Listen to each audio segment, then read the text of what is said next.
Pinalitan ni Senator Kiko Pangilinan si Senator Robin Padilla bilang chairman ng Committee on Constitutional Amendments. Sabi ni Pangilinan, challenge accepted.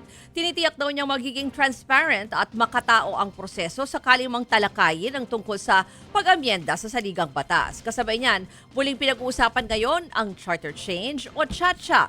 Sinusulong ng ilang mambabatas ang Constitutional Convention o CONCON na paraan.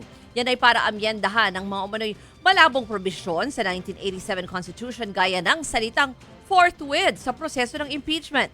Sa kabila niyan, tiniyak ng Malacanang na hindi tututulan ni Pangulong Bongbong Marcos sa ang panukala kung layo nitong ayusin ang mga butas o kahinaan sa 1987 Constitution. Ayon sa palasyo, bukas ang Pangulo sa anumang mungkahi na magpapalakas sa saligang batas basta't malinaw na para ito sa kapakanan ng bansa at hindi para sa pansariling interes.